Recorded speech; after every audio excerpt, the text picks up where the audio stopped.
So we spent a lot of time in the last couple of weeks speaking about England cricket. Uh, they have a white ball tour of India, which they are hosting. A white ball tour that India is making in England that they're hosting in the month of July, starting July 1st. And India has named their squad. The squad has dropped. There's some fascinating storylines. Sky dropped as the captain on the T20 side, actually dropped outright.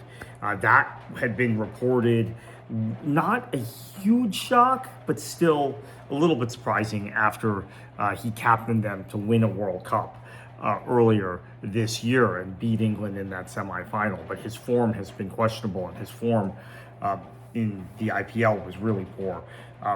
Nitish Kumar Reddy has been ruled out with a quad issue. That is a big loss for India in terms of the both the one-day side and the 50 over side for India. So for England, the squad is going to include Harry Brook, who will captain the side. Remember, he captains the one day and T20 sides. We've spent so much time talking about Ben Stokes. That's on the test side, right? So Jafar Archer has made the side. Tom Banton has made the side as a wicketkeeper. Joss Butler and Jacob Bethel, both, and I was so impressed by Jacob Bethel during the T20 World Cup. He makes the side. Some familiar names in Phil Salt, Adil Rashid, Sam Curran, they're all in this England side. As we get closer to the matches, we will talk more about the individual matchups in this. Now, on the India side, what is what is big? For the one-day side, Shubham Gill is the captain. Shreyas Iyer will be the vice captain.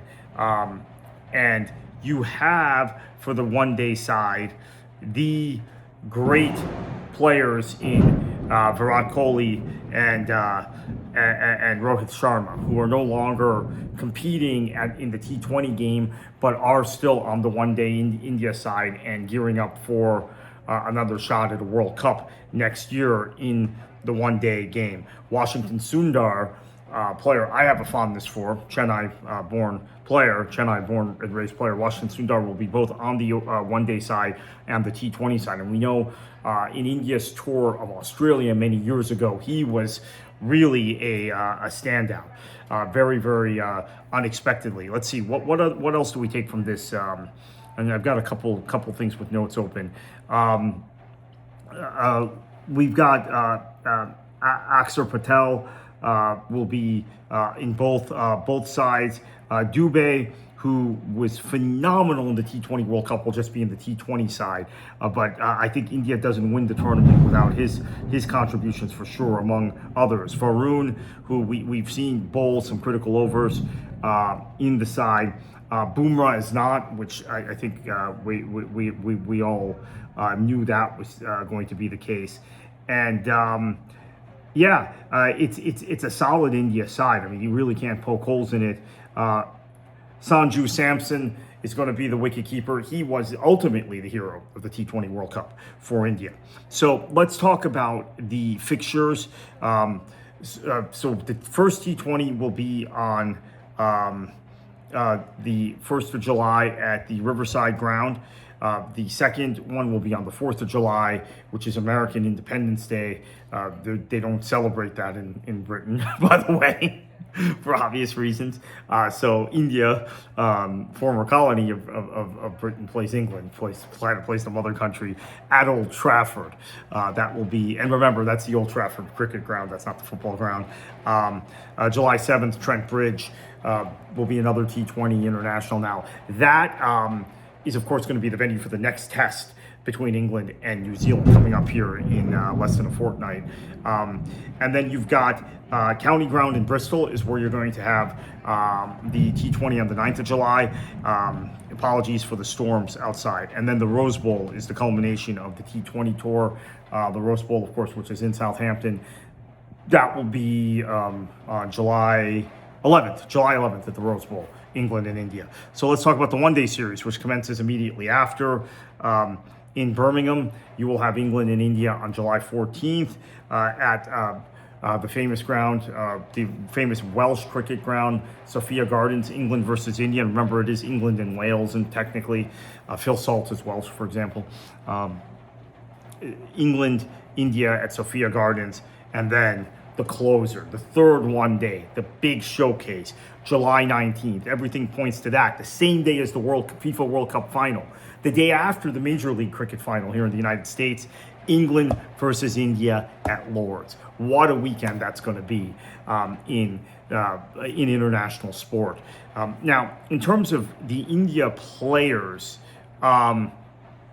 there is a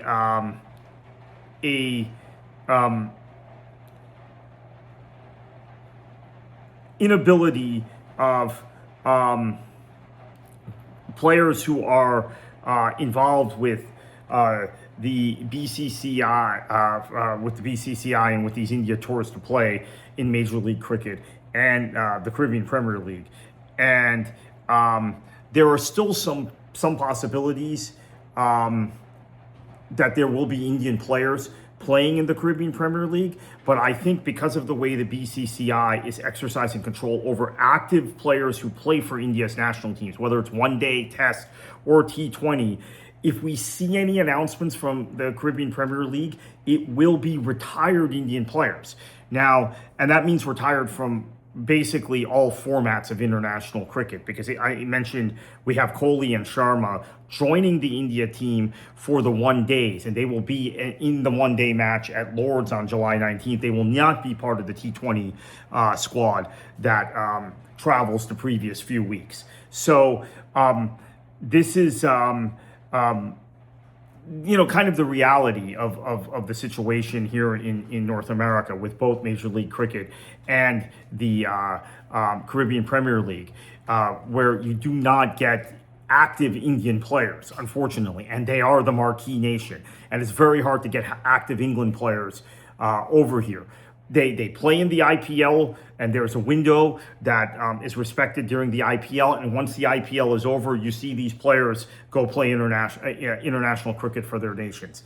Now, that having been said, Major League Cricket, which we are covering very closely here, and we're going to have more coverage. We're just ramping up our coverage of Major League Cricket. There are a number of significant Australian players, New Zealand players, South African players of note in the competition, even if you don't have Indian and English players, right? So now, while the names of Indian cricketers and English cricketers might be the most known names in the States, just like, I was involved in kind of the ascent of football in this country. The known names we couldn't get our hands on necessarily for domestic competitions in the U.S., although there were some that you did.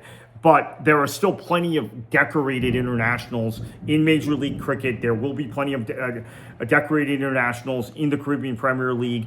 And you have access to the wealth of West Indian cricketers for both competitions, which is outstanding. And Major League Cricket is off to a great start. And obviously, just about every significant American player plays in Major League Cricket. So we'll have more Major League Cricket coverage coming. We will also have much more on India's tour of England. Obviously, now it seems like we're covering England every day or two on this channel. So we'll keep going with that. And enjoy the rest of your day. Apologies from the thunderstorms, and we're going to have more Major League Cricket for you soon.